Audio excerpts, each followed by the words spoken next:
Siento como un eco todavía. Michael, si me puedes chequear. Gloria a Dios. Vamos a ir a Primera de Pedro, capítulo 1. Vamos a ver los versículos 18 al 20. Luego Efesios 5:2 y Juan 1:29. Espero que me pongan las citas en la pantalla. Gloria a Dios. Primera de Pedro, capítulo 1, versículos 18 al 20, nos dice: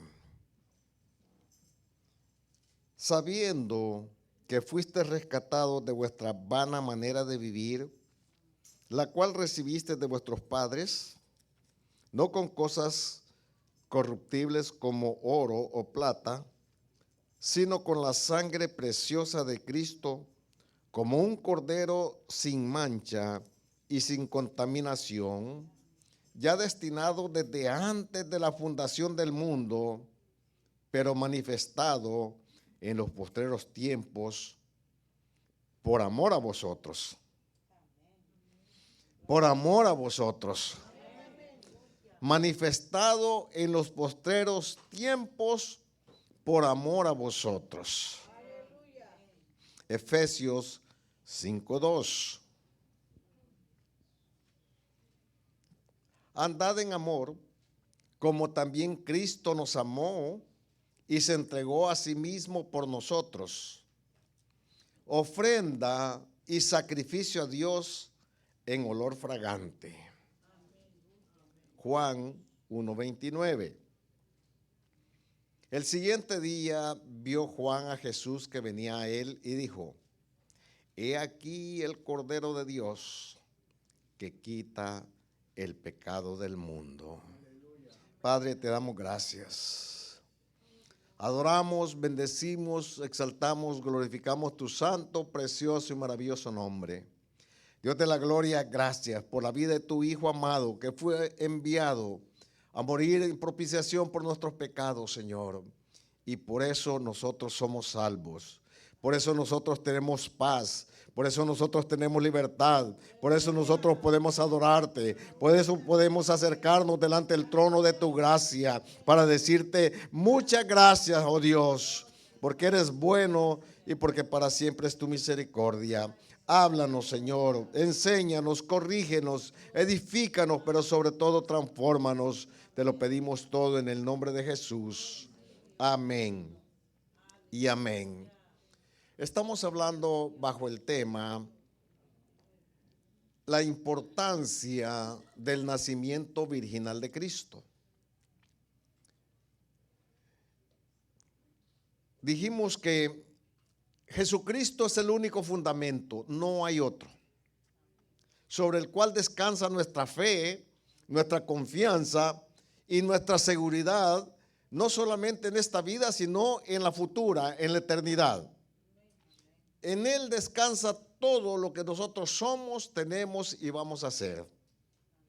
Pero dijimos también que así como un edificio, el fundamento es la parte principal, primordial de un edificio. Pero también hay otro elemento que son las columnas que sostienen la firmeza de ese edificio. En un desastre natural, todo lo del edificio puede colapsar. El techo, las paredes, incluso los pisos intermedios, pero jamás puede fallar el fundamento y las columnas. Si cualquiera de esos dos elementos falla, todo el edificio es inservible. Eso nos habla de la firmeza de nuestra fe. Y dijimos que Jesucristo es nuestro único fundamento y que está sostenido en 4 columnas, que son 4 verdades de 4 aspectos sobrenaturales. El primero de ellos, su nacimiento virginal. El segundo es su muerte expiatoria en la cruz del Calvario. El tercero es su resurrección de entre los muertos. Y el cuarto es su ascensión hacia los cielos. todos son hechos sobrenaturales, donde el ser humano no ha tenido absolutamente nada que ver y ha sido por sobre la naturaleza. Por encima de todo lo natural están estas cuatro verdades que son el fundamento en el cual se basa nuestra fe.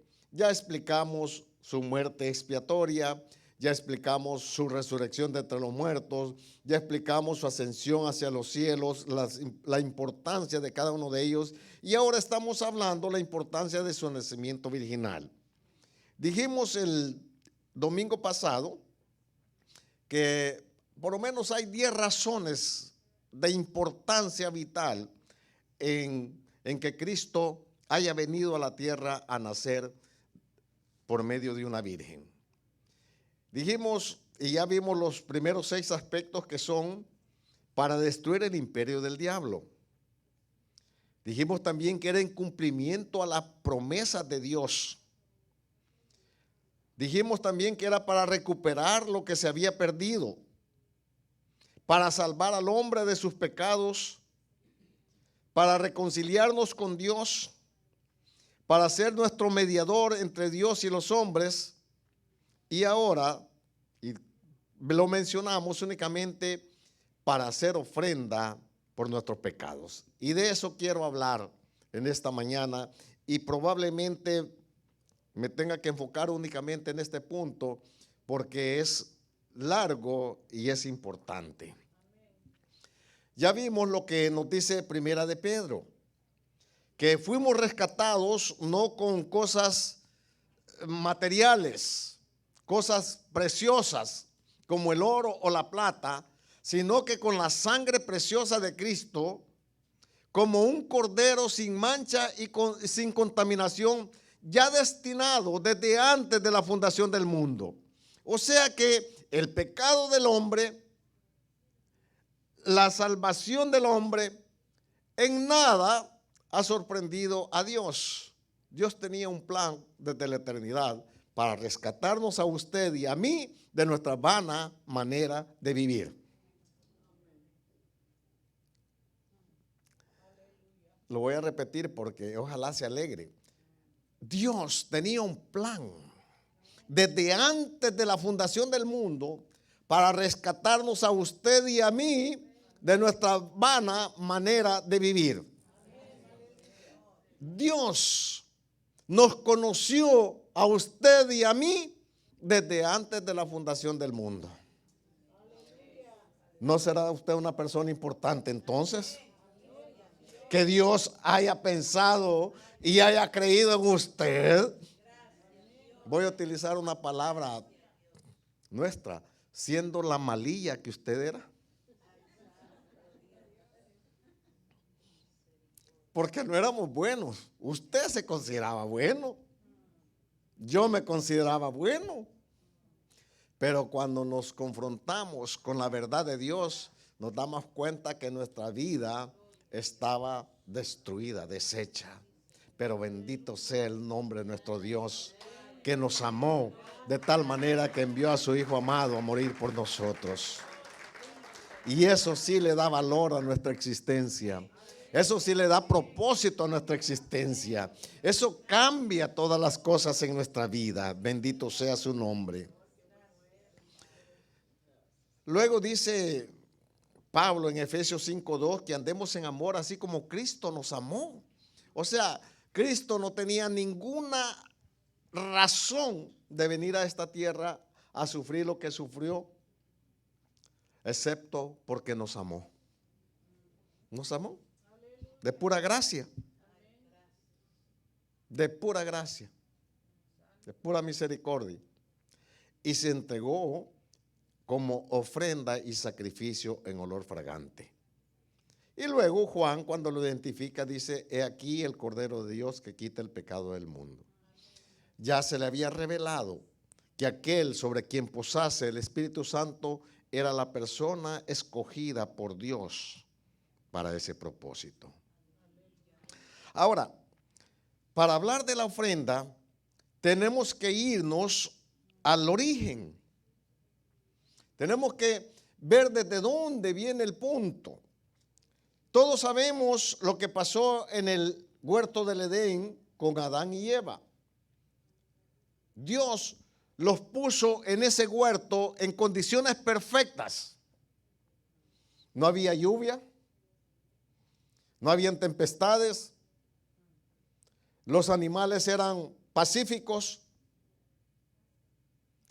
ellos estaban completamente desnudos, caminaban con Dios, no se avergonzaban, podían gobernar a todos los animales creados, las aves, los peces, los animales de la tierra, condiciones completamente perfectas.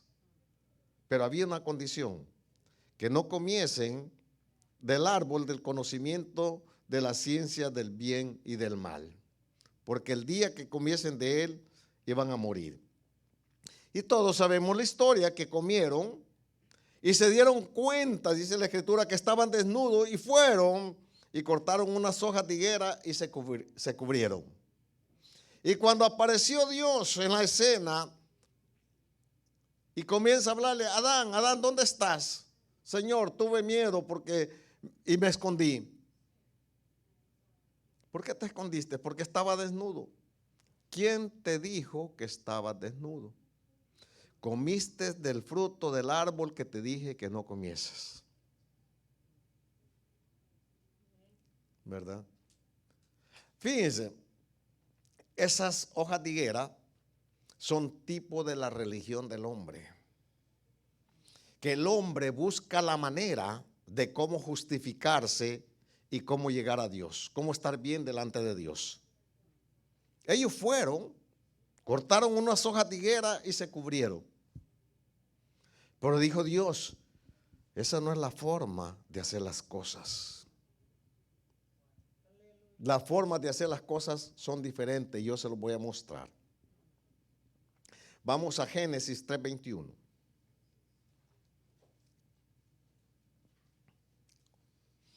Hablamos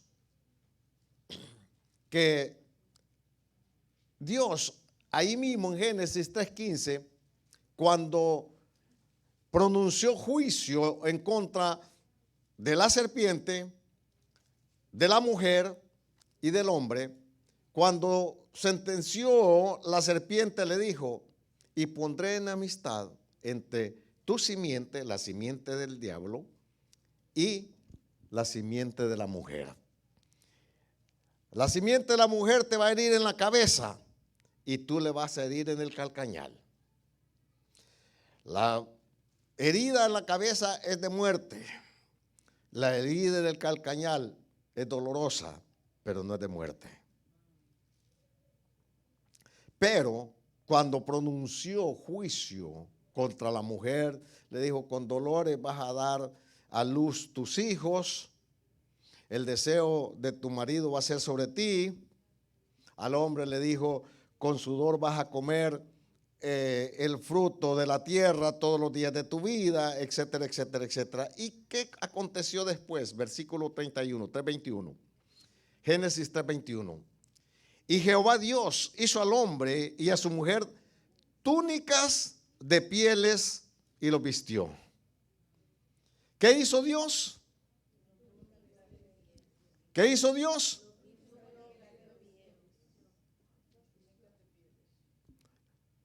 Les hizo túnicas de pieles. Yo le pregunto a usted: ¿de dónde agarró las pieles Dios?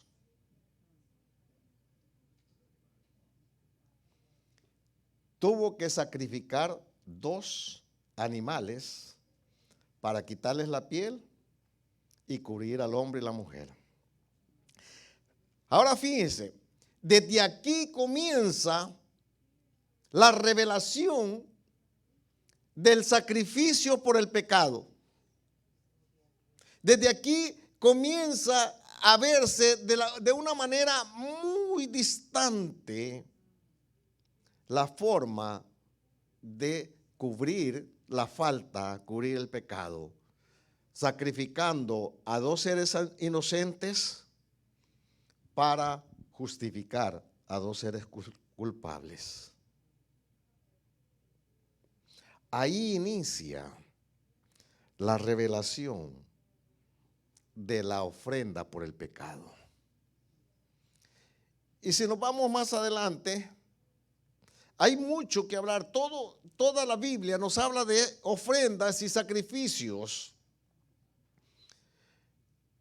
Vamos al Éxodo capítulo 12, versículos 1 al 7 y 11 al 14. Éxodo capítulo 12, versículos 1 al 7 y 11 al 14.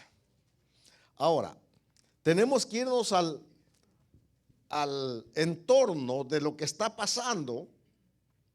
Dios le ha dado una promesa a Abraham, a Isaac y a Jacob. Abraham le dijo que en sus simientes serán benditas todas las familias de la tierra y que la tierra donde él habitaba se la iba a dar en posesión a él y a su descendencia en posesión perpetua.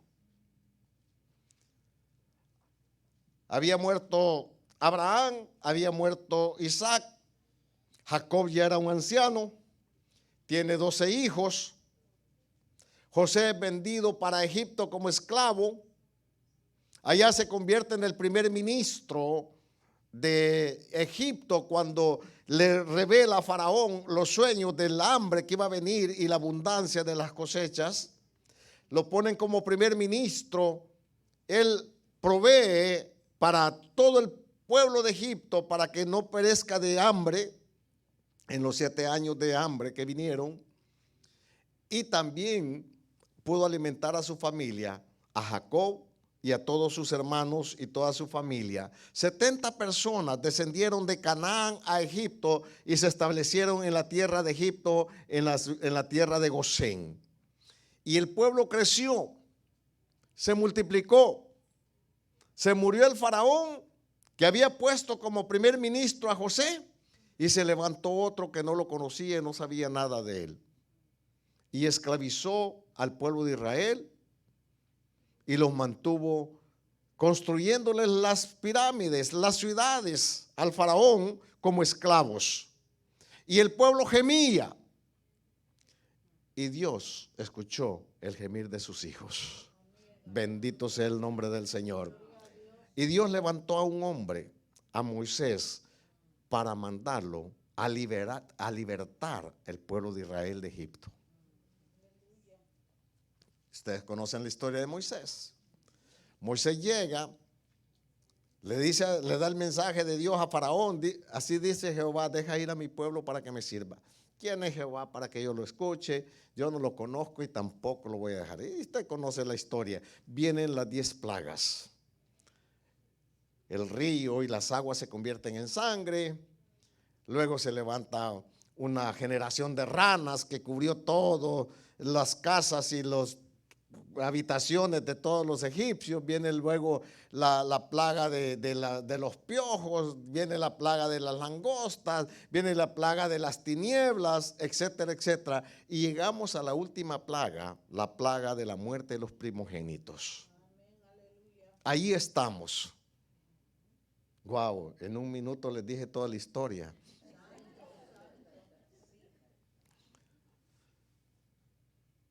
Ahí estamos. Dios le dice a Moisés, ahora vamos a la palabra. Éxodo 12, 1 al 7, y usted lea todo el capítulo 12, que ahí va a encontrar todo lo que yo le estoy diciendo. O sea, todo el Éxodo. Habló Jehová a Moisés y a Aarón en la tierra de Egipto diciendo: este mes os será principio de los meses, para vosotros será el primero de los meses del año. Ese mes era el mes de Abib, que es entre marzo y abril. En nuestro calendario, para ellos es el mes de Abib, el primer mes del año, que en nuestro calendario actual cae entre marzo y abril. Muy bien, versículo 2. Este os será principio de los meses, para vosotros será este el primero de los meses del año. Hablad a toda la congregación de Israel diciendo: en el 10 de este mes, tómese cada uno un cordero, según las familias de los padres, un cordero por familia. Mas si la familia fuere tan pequeña y no baste para comer el cordero, entonces él y su vecino inmediato a su casa tomarán uno según el número de las personas, conforme al comer de cada hombre haréis la cuenta sobre el cordero. El animal será sin defecto, macho de 1 año. Lo tomarás de las ovejas o de las cabras y lo guardaréis hasta el día 14 de este mes y lo inmolará, lo sacrificará toda la congregación del pueblo de Israel entre las 2 tardes. También la sangre, y tomarán la sangre y la pondrán en los 2 postes y en el dintel de las casas en que las han de comer. Detengámonos ahí. ¿Cuál es la instrucción? Bueno, aquí vamos a iniciar un nuevo ciclo, un nuevo periodo para la vida del pueblo de Israel. Este mes lo van a tomar como el primer mes del año. Pero van a hacer algo. Van a tomar un cordero de 1 año, macho, sin defecto, lo van a sacrificar, se lo van a comer y van a tomar la sangre y la van a poner en los postes, o sea, en el marco de la puerta de sus casas. ¿Ok? Van a poner esa sangre ahí. Fíjense, tenemos ya el concepto del sacrificio, del cordero y de la sangre. Por eso es que dice Pablo: sabiendo que fuiste rescatados de vuestra vana manera de vivir, no con cosas preciosas como oro o plata, sino que con la sangre preciosa de Cristo, como ya un cordero destinado desde antes de la fundación del mundo, pero manifestado en estos tiempos por amor a vosotros.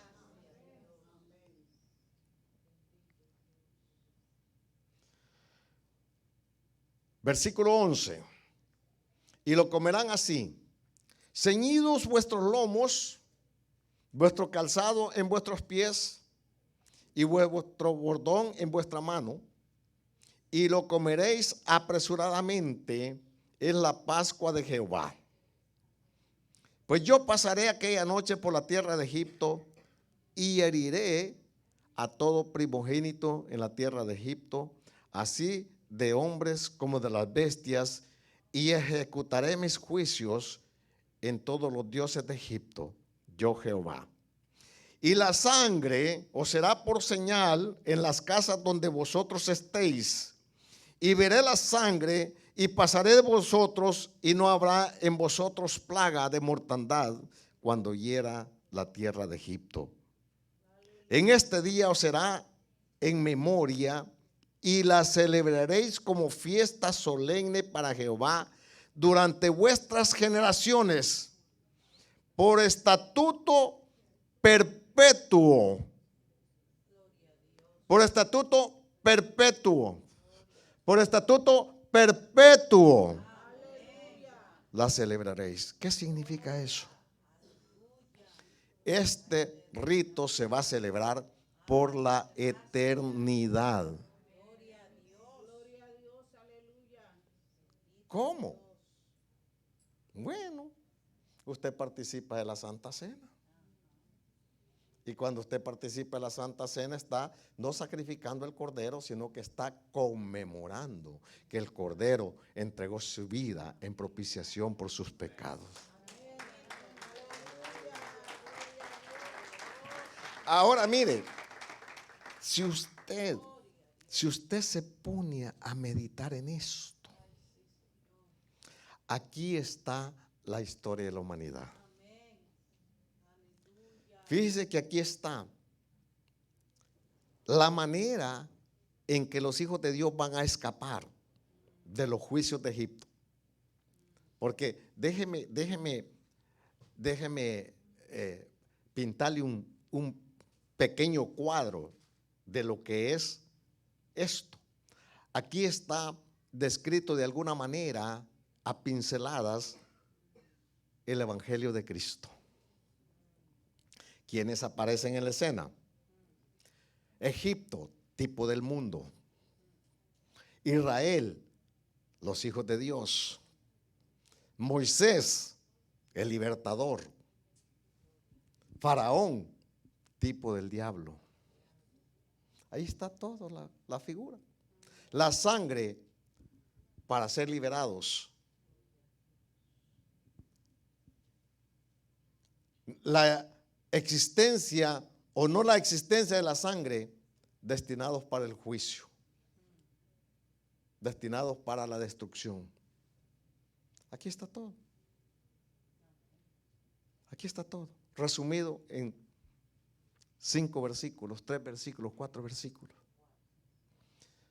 Porque el que no sea lavado con la sangre del Cordero, lo que le espera es el juicio de Dios, que está pronto de caer sobre el mundo que no reconoce a Cristo como el Señor y Salvador de sus almas. La misma sangre que libertó al pueblo de Israel allá, no la misma sangre, sino que la misma figura, el mismo hecho, vemos que también nos librará a nosotros de la ira de Dios. Bendito sea el nombre del Señor. Solo que no es la sangre de un cordero cualquiera, es la sangre de un cordero ya destinado desde antes de la fundación del mundo, traído por el Espíritu Santo, engendrado en María, tomando cuerpo, muriendo en la cruz del Calvario, derramando su sangre, resucitando al tercer día, ascendiendo a los cielos, intercediendo por nosotros, o el Cordero de Dios que quita el pecado del mundo.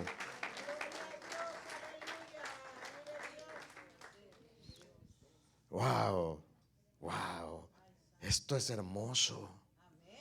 Hermanos, usted y yo somos privilegiados. Usted y yo deberíamos de vivir agradecidos. Usted y yo deberíamos de vivir de rodillas continuamente, dándole gracias a Dios que somos libres y escapamos de gracia de lo que viene a este mundo.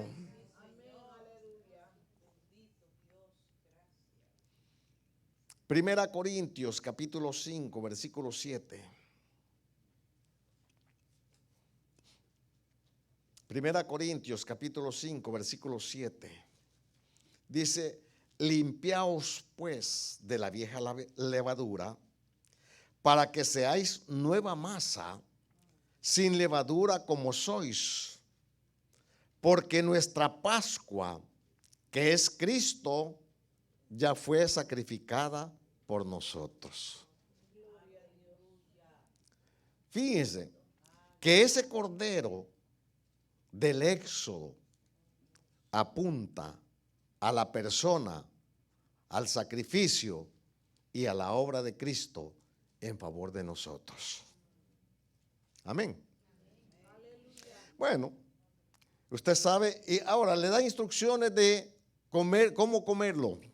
Bueno, tiene que ser asado, tiene que tomarse la sangre, tomar la sangre en un depósito, ponerla en las puertas, los dinteles de las puertas, en el marco de la puerta. Tienen que comérselo con especies amargas, tipo del sufrimiento de Cristo. Tienen que estar vestidos, listos, tienen que tener su bordón en la mano y tienen que comerlo apresuradamente. ¿Qué significa eso? Pues el Evangelio, en algunos momentos pudiéramos experimentar ciertos vituperios, ciertos sufrimientos, como lo hizo nuestro precursor, como lo hizo nuestro Señor, como lo hizo nuestro líder, como lo hizo nuestro Salvador. Él sufrió en carne propia por nuestros pecados. Él nos mandó que velásemos y orásemos. Él nos mandó que estemos listos para que cuando suene la trompeta y ese día no nos sorprenda. Ok, esa noche salen libres de la esclavitud de Egipto. Usted conoce la historia, pasan en seco el Mar Rojo, los lleva Dios al Sinaí, ahí les da leyes, mandamientos, les da la ley, la Torá, los 10 mandamientos que conocemos, y se inaugura ese pueblo y Dios lo manda a conquistar la tierra. Pero el pueblo rehusó hacerlo.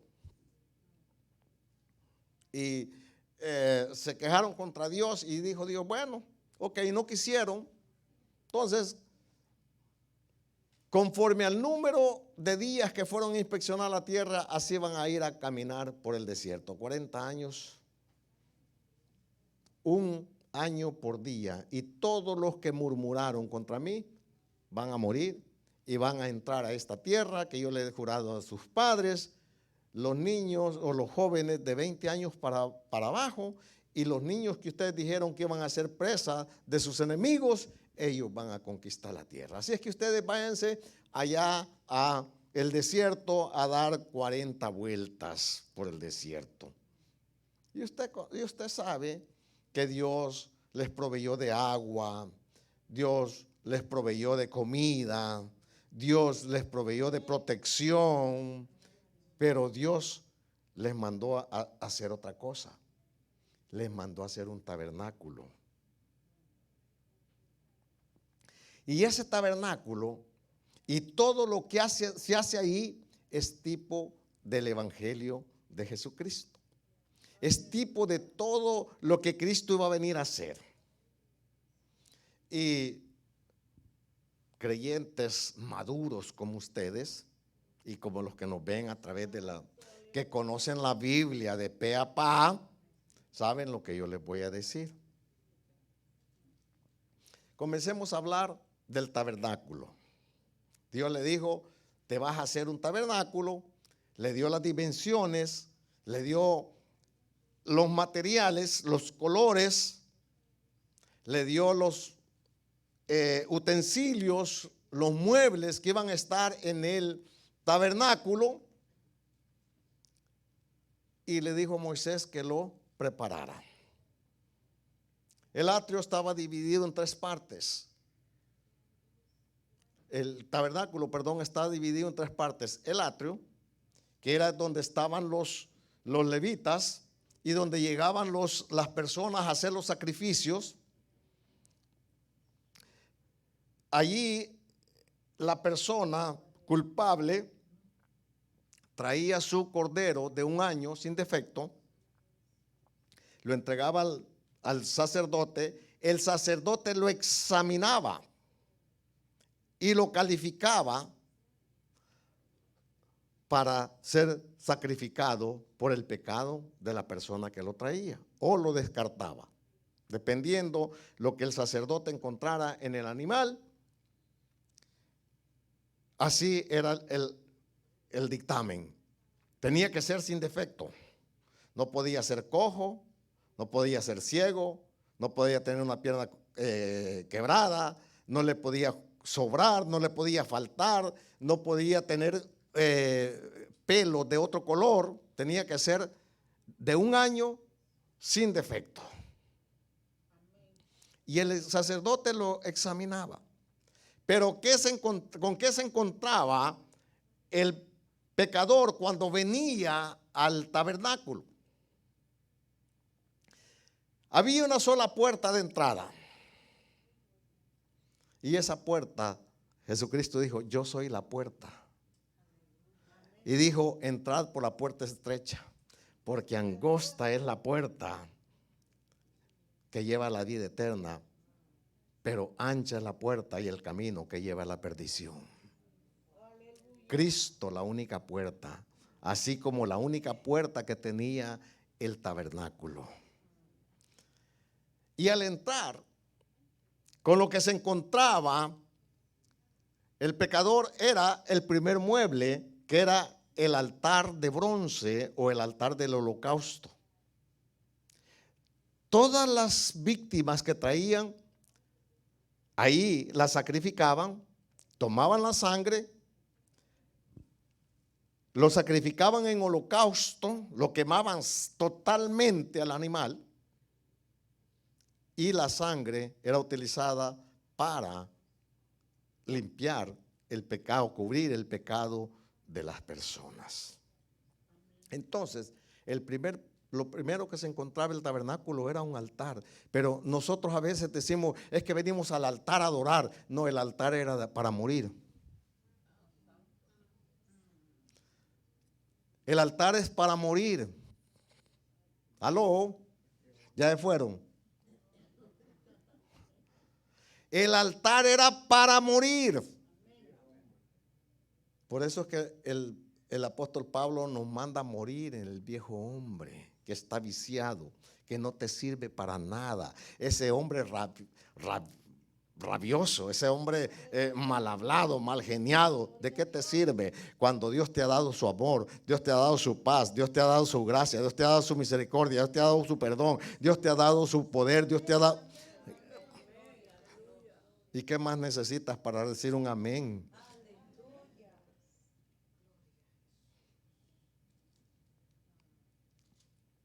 El siguiente mueble que se encontraba en el tabernáculo era el altar de bronce o el lavacro, que era una pila de bronce, en donde los sacerdotes para entrar al lugar santo tenían que lavarse las manos y los pies y entrar con las vestiduras sagradas. Ahora fíjense, ese altar del holocausto es tipo del sacrificio de Cristo, es tipo de la muerte. Cristo no entregó el 80% por ti, ni el 90%, ni tan siquiera el 99%. Cristo murió 100% por ti en la cruz del Calvario.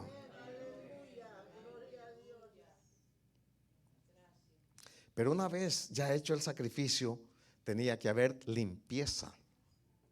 Tenían que lavarse en el altar de bronce los sacerdotes.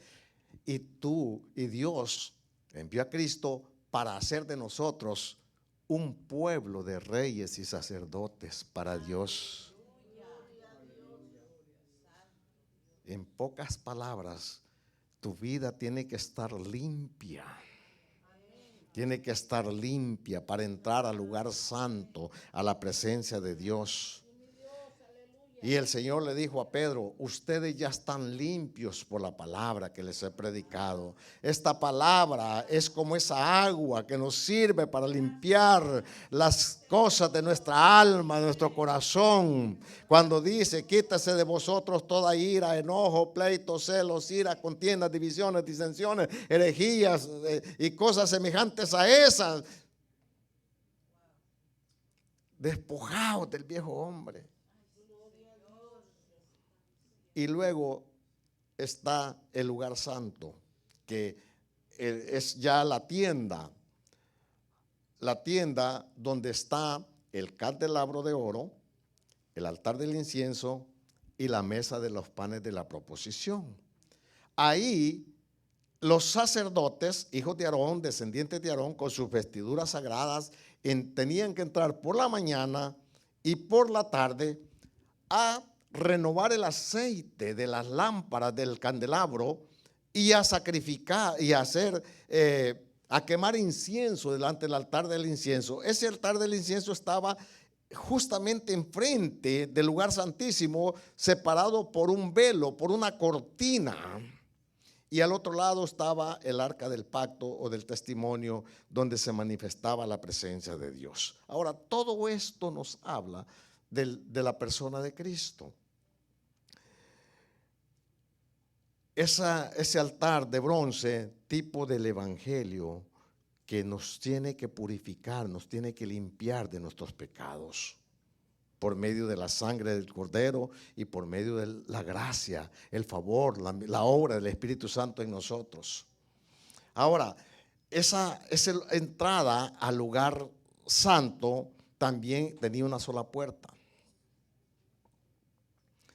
Ahora, todo eso era construido de tela.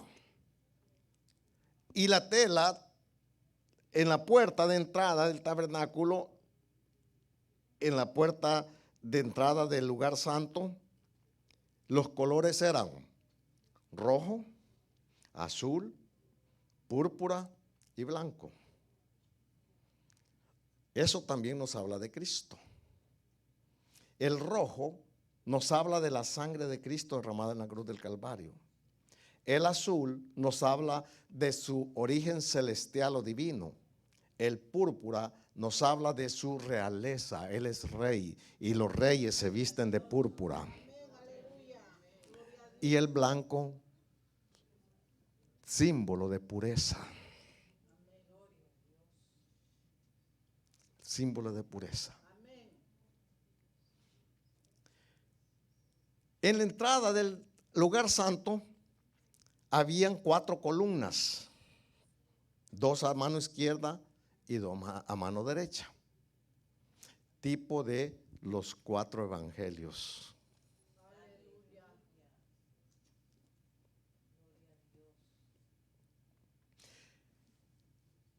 La cubierta de la tienda tenía que estar cubierta, bueno, tenía que tener las telas, ¿verdad? Pero también cubierto eso con pieles de cabras teñidas de rojo, pieles de tejones que eran grises, y todo eso cubría la tienda. Entonces, si usted veía el tabernáculo de afuera, lo que veía prácticamente era como una tienda de campaña cubierta de material pues un poco hosco, un poco pieles de cabra, de tejones de distintos colores sin ninguna atracción. Y así es el evangelio. Cuando nosotros lo vemos desde afuera, no presenta ninguna atracción. Pero cuando entramos al lugar santo, nos encontramos con la belleza de la luz del candelabro, nos encontramos con la belleza de la adoración en la presencia de nuestro Dios, nos encontramos con la belleza de la mesa de los panes de la proposición, que es tipo de la provisión de Dios para su pueblo. Ese candelabro tenía que tener 6 brazos y una copa arriba. Tenía que tener 7 copas. El 7 nos habla de la perfección de Dios.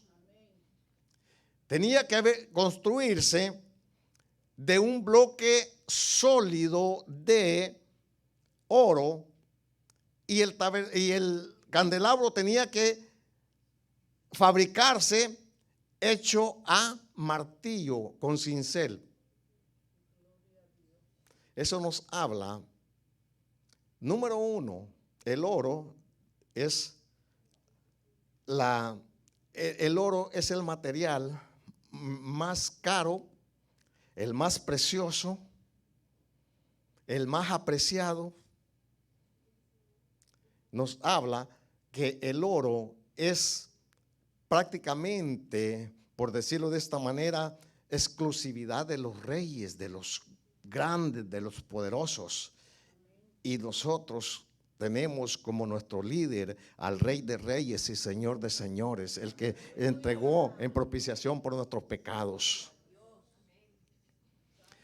Esos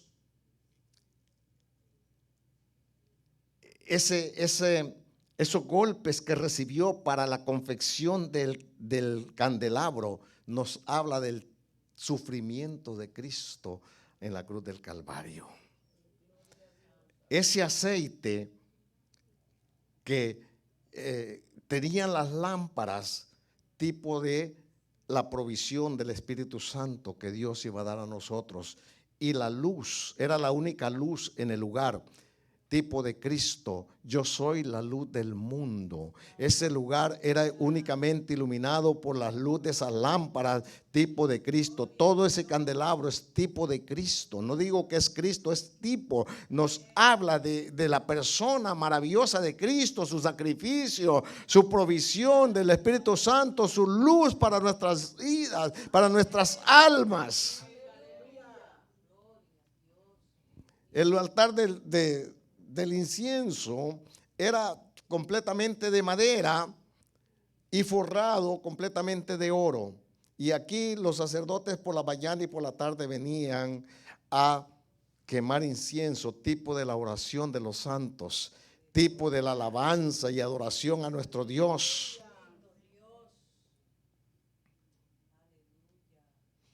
Y luego la mesa a la mano derecha de los panes de la proposición.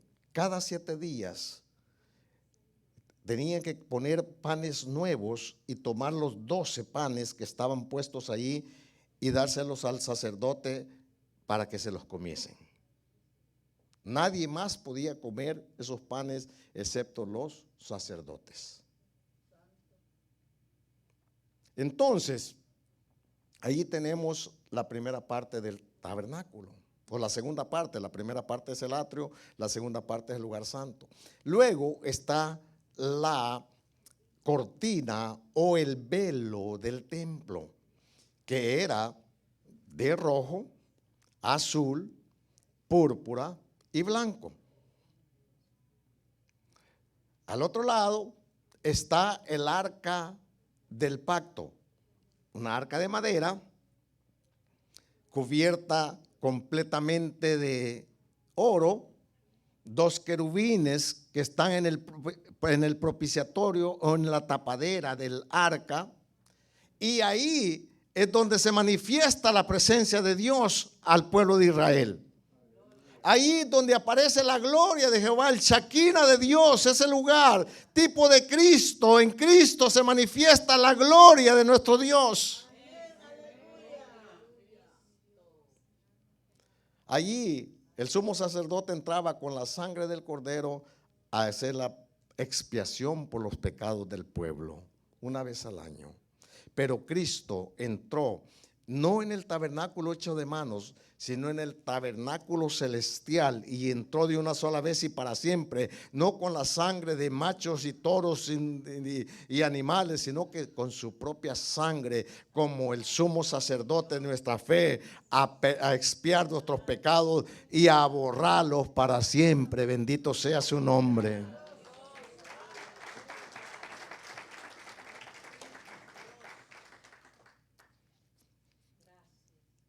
Tipo de Cristo. Todo esto nos habla del Evangelio de Cristo.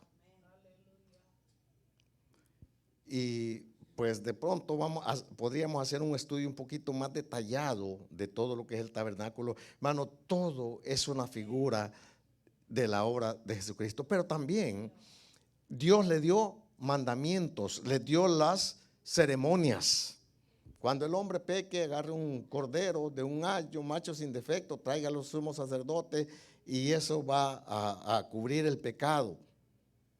Si usted está agradecido, traiga una ofrenda de paz.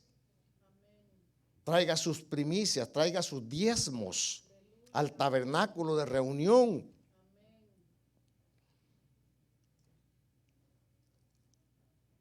Vemos que ahí podríamos resumir también todo el Evangelio de Cristo en ese tabernáculo. Y ahí está indicado los sacrificios y el sacrificio por el pecado. Por eso es que dice Juan, he aquí el Cordero de Dios que quita el pecado del mundo. Ahora, pero nuestro Cordero, ¿quién es nuestro Cordero? Perdón. ¿Y ustedes? No, ustedes no tienen. ¿Quién es nuestro Cordero? Ya tienen unos pocos más. ¿Quién es nuestro Cordero? Cristo. Ah, bueno, y sí. Ahora, nuestro cordero también fue examinado.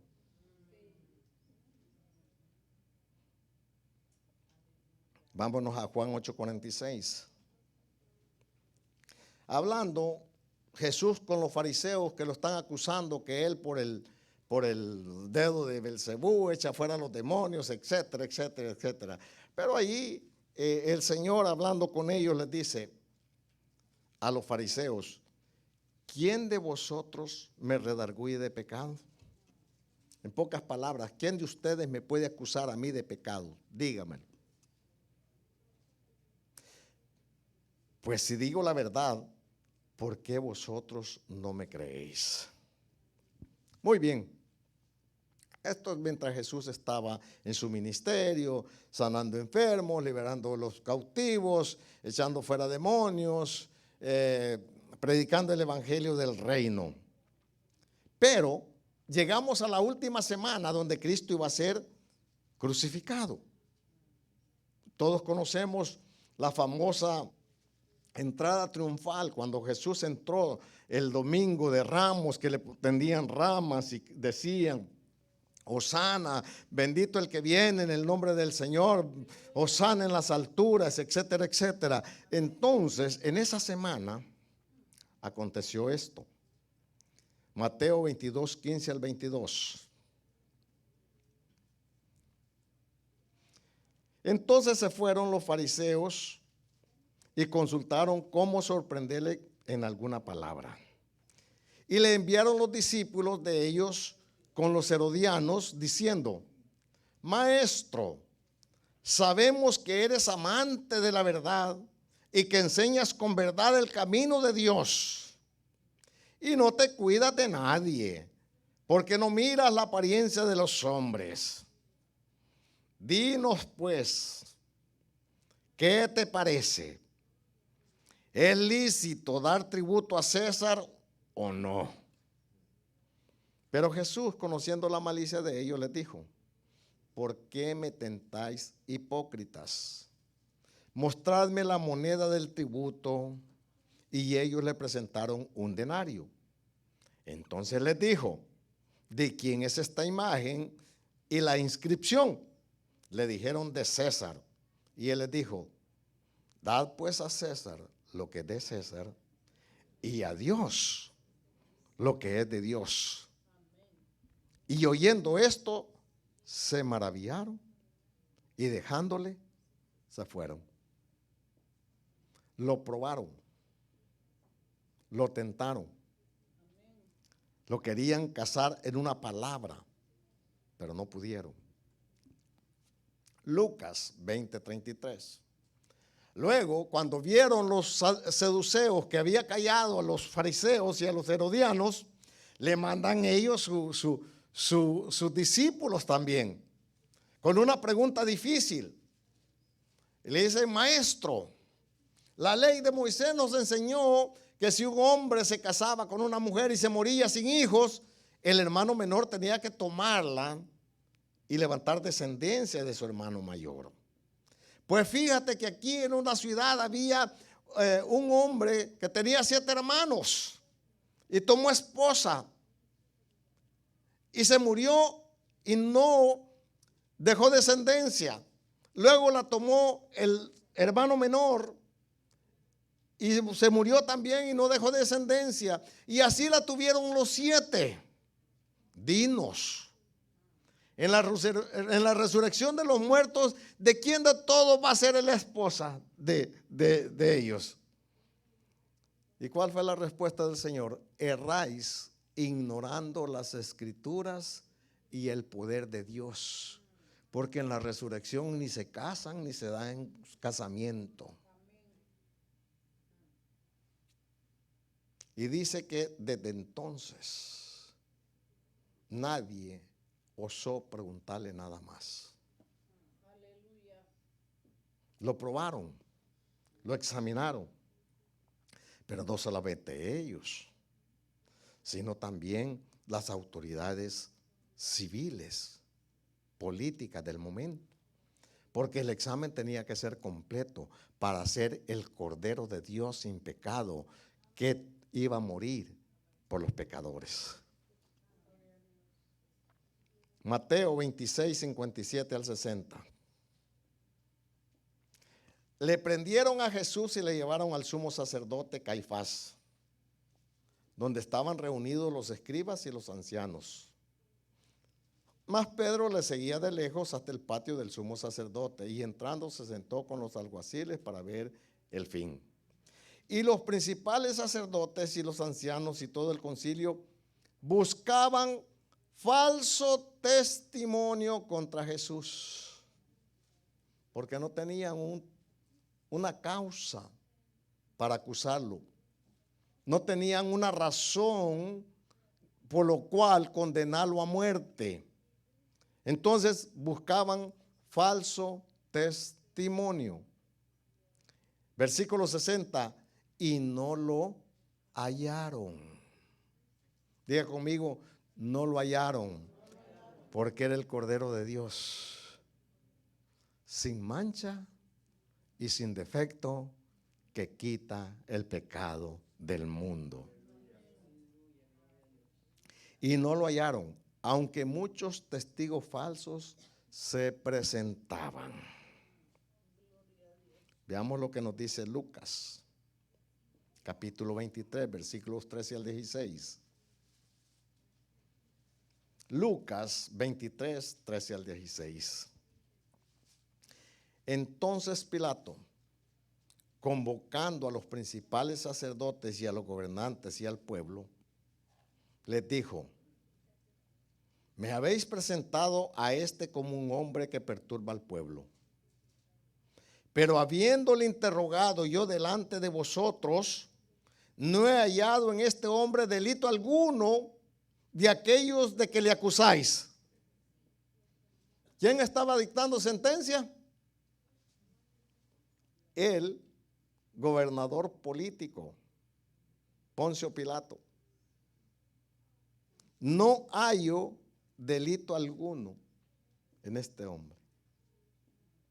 Ahora, es interesante que Juan menciona este detalle, que dice que cuando le llevaron los sacerdotes a Pilato, Pilato le preguntó: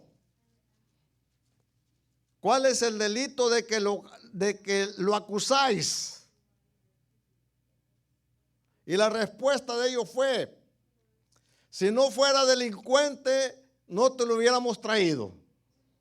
Dígame usted, ¿qué delito es ese?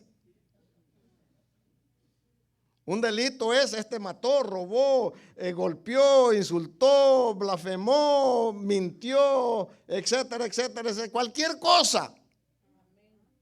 Pero como no tenían que argumentar, no tenían que señalar del cordero, porque era un cordero sin mancha, sin defecto, ya destinado desde antes de la fundación del mundo. Fíjense, qué tremendo todo esto. El versículo 14, volvámoslo a leer. Él les dijo: me habéis presentado a este hombre como uno que perturba al pueblo. Pero habiéndole interrogado yo delante de vosotros, o sea, aquí están ustedes, no me lo dijo solo a mí, no le he preguntado yo en secreto y yo me vengo a inventar a la cosa, sino que ustedes son testigos. Delante de ustedes lo he interrogado y no he hallado en este hombre delito alguno de aquellos que le acusáis. Versículo 15, y ni aun Herodes, porque os remití a él, y he aquí que nada digno de muerte ha hecho este hombre. Le soltaré pues y le castigaré. Examinado, como el sumo sacerdote, como los sacerdotes agarraban el cordero que llevaban los penitentes allá al atrio, al tabernáculo, y lo examinaban. Cristo fue examinado por los sumos sacerdotes, por el concilio, por Pilato, por Herodes, y no encontró ninguna falta.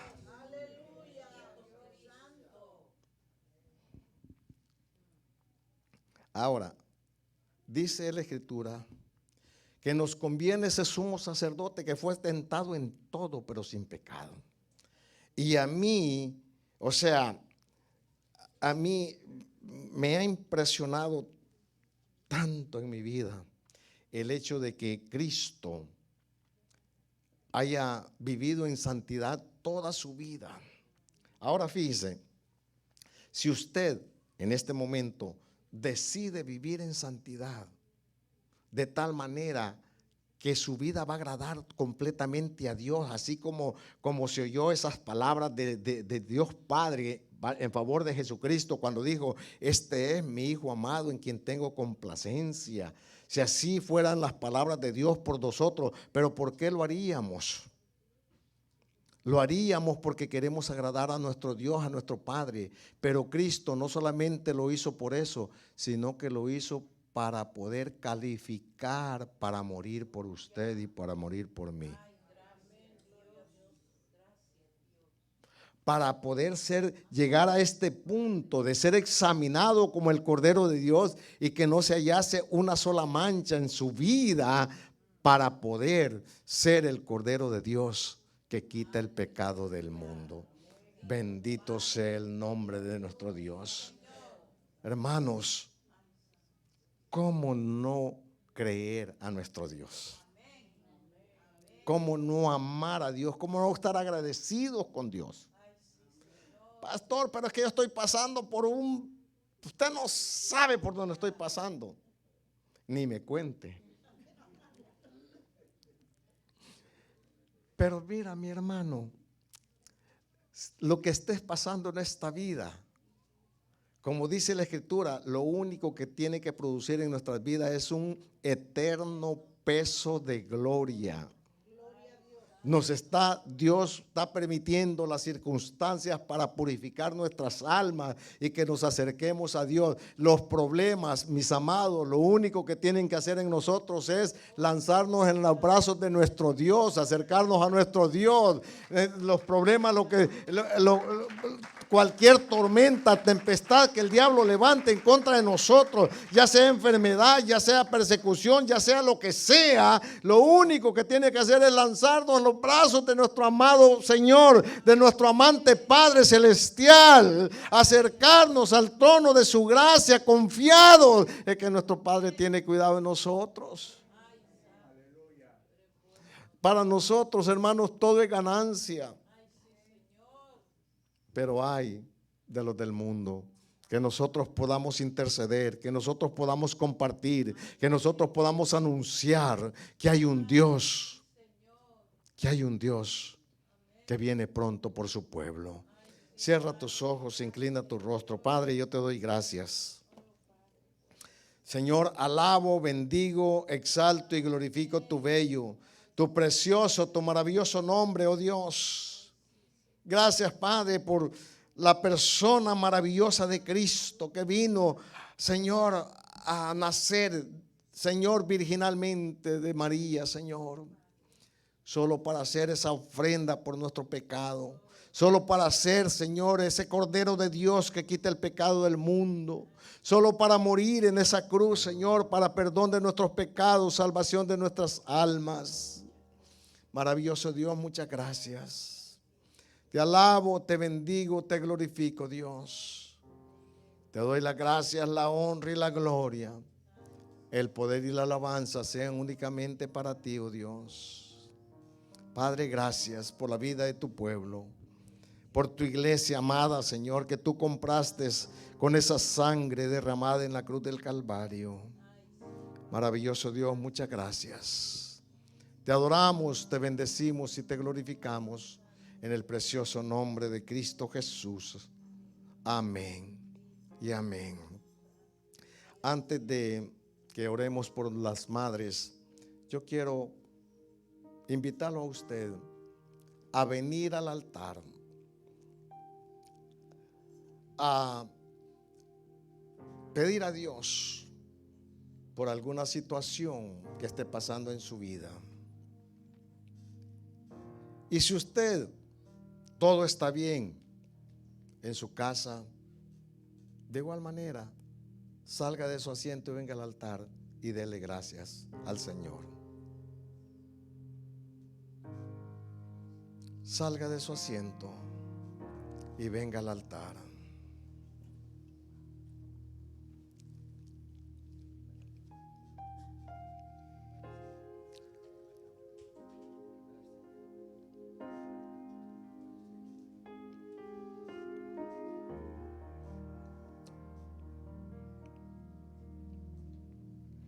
Venga, salga de su asiento. Creámosle a Dios. Mira, hermano, yo no sé si usted a veces siente que sus oraciones no llegan al techo, pero de pronto hay momentos que uno siente eso. Pero para animarle, quiero contarle dos pequeños testimonios sobre el poder y la eficacia de la oración. Estaba una hermana de aquí de la iglesia hablando con otra y le dice que padecía de un problema, que no podía oler cosas fuertes. Y le dice, pero el pastor oró por mí y se me quitó. Otra persona me dice, le pregunto yo, ¿y cómo sigue con tal situación? Me dice, desde que usted oró no lo he vuelto a tener más. Ahora, no me mire a mí, no crea que soy yo. Lo que tenemos que hacer es creerle a Dios. Creerle a Dios que cuando oramos Dios nos escucha y Dios responde. Yo únicamente estoy aquí para guiarlo a usted. Únicamente estoy aquí para pedirle a Dios, para ponerme delante de Dios en favor suyo.